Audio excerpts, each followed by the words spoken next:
Hello, welcome back. Ryan Cars. Actually, before I get going here, I'm just going to show you on the Dodge Hornet. You get the widgets you can put on your screen. I'm wondering if you can see that. Turbo, torque, oil temp, transmission temp, 12-volt battery. Now, just a quick talk about sports cars.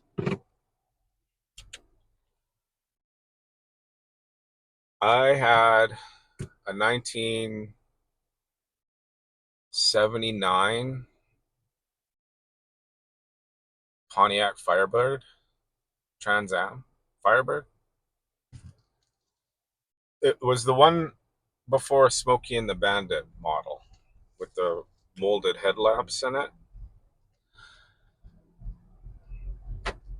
I had the car, I think, 4 days. I crashed it. Not because I was driving like a retard.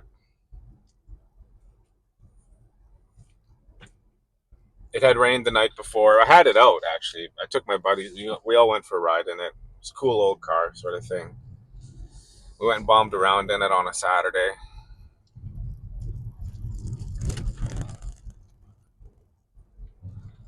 And then it had rained and then froze. It was like this time of year where it was kind of warm or whatever, but it had rained. And then all that happened was that the car had bald tires. It had bald tires on it. And I was driving my girlfriend to school. There was a it was like there was only a 2-lane road with curbs, and I hit the brake pedal and slid like 80 feet. I swear to God, nothing had been sanded that morning. Nothing. Like I couldn't stop. There was a car turning left, and I was trying to pull over into this. There was kind of a little of a bus lane in this school thing, and I was trying to pull in there, and whump. Now, I got it from my uncle. It was in primer. It was ready for a paint job.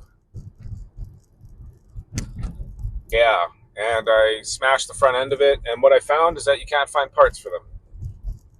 The thing sat all winter. Maybe it was in the fall. It had to have been in the fall. But the weather was like this, where it was warm and cold. You couldn't really tell what was going to happen the next day. I got out there, and this one road was not salted, sanded, or anything. And anyway, the dash on that car was one of the coolest dashes ever made. Was it the corrugated steel? Is what it looked like, but it had this finish on it, so that when light glinted, like it was, the silver metal checker plate. That's what it was, checker plate. It probably wasn't real checker plate. It just looked like it, and then it had this rainbow effect when the light hit it. Like all the edges and stuff had this little rainbow effect. It was really nice, but it had all the gauges. And when you stepped on the gas pedal and revved it up, like all the gauges moved and stuff like that. It was really cool. There was no fancy things. It was real gauges.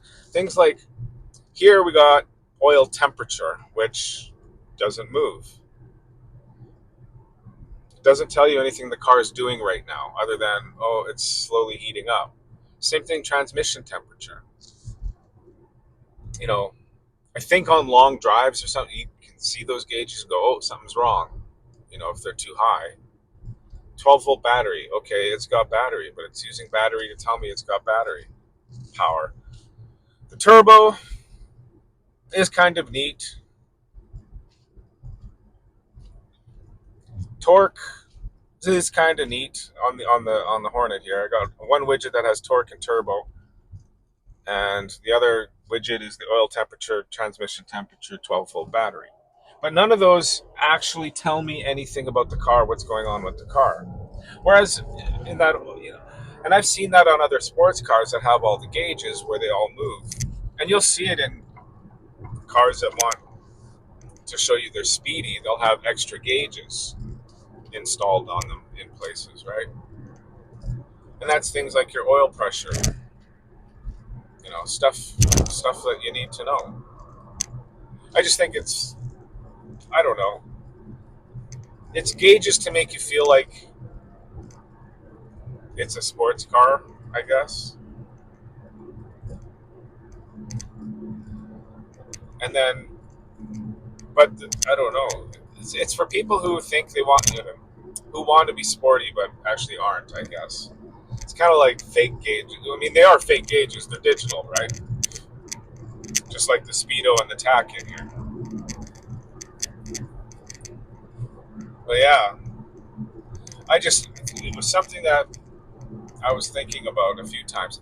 I had a 83 or an 84 Sirocco, Volkswagen Sirocco. And if you owned one of those, it always, in the center console stack, down by the shifter, there was a gauge down there. In my version of it, it had oil temperature. Yeah, it had an oil temperature. I had a buddy that I worked with, and he had a later version. I think his was an 86 or an 87. But his was a volt gauge because he had installed a big subwoofer system and stuff, and when the bass would go, the gauge would move. But other than that, it wouldn't move, right? I just, I thought that was interesting.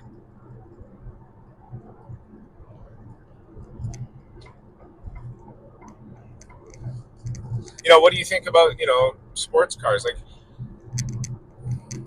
sporty type cars? Like this car, this Dodge Hornet, was marketed as the muscle car of SUVs, right? I mean, they were playing off of the Dodge Charger, Dodge Challenger muscle car revival that was going on.